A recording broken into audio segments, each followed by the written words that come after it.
প্রিয় ছাত্রছাত্রীরা, আজ আমি ক্লাস 4-এর দ্বিতীয় পার্বিক মূল্যায়ন বাংলা যে প্রশ্নটা এসছে সেটার উত্তরটা বলে দেওয়ার চেষ্টা করব।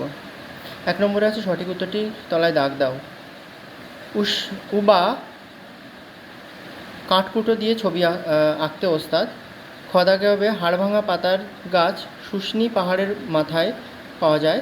গ দাগে শম্ভুর দাদুর ঘর বনের ধারে। ঘ দাগ বর্ষার প্রার্থনা কবিতায় কবি হলেন জসিমউদ্দিন। 2 দাগে আছে নিচের প্রশ্নগুলির একটি বাক্যে উত্তর দাও। ক দাগে আমাজনের বাসিন্দা কাকে জলের দেবতা বলে মানে? উত্তর হবে আমাজনের বাসিন্দা বোতোকে জলের দেবতা বলে মনে। খ দাগ সওদাগর কোথায় পাড়ি দিতে চান? উত্তর হবে সওদাগর সাত সাগরে পাড়ি দিতে চান। গ দাগে স্কটের পূর্বপুরুষরা কোথায় চাকরি করতেন? স্কটের পূর্বপুরুষরা সামুদ্রিক বিভাগে চাকরি করতেন। ঘ দাগে শম্ভুর দাদু বন থেকে কী খুঁজে আনতেন? শম্ভুর দাদু বন থেকে ঔষধি গাছ, মধু ও আঠা খুঁজে আনতেন। অর্থ লেখো তরি, তরি মানে নৌকা। খ দাগে সওদাগর অর্থাৎ ব্যবসায়ী। দ্বিতীয় পাতায় আছে বিপরীত শব্দ লেখো। দিবস, দিবস মানে রাত্রি বা রজনী।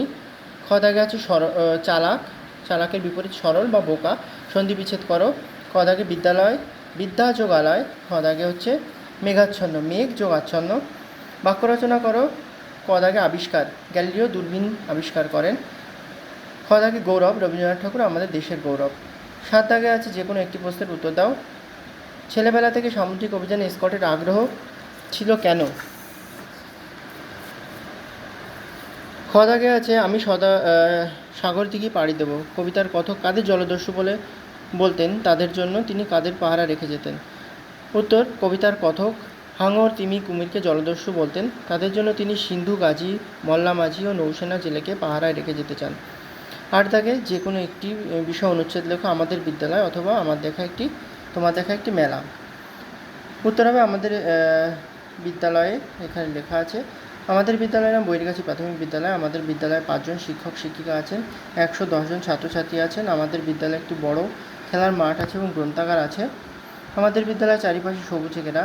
সমস্ত শিক্ষক শিক্ষিকারা আমাদের ভীষণ ভালোবাসেন। আমিও আমার বিদ্যালয়কে খুব ভালোবাসি। ধন্যবাদ।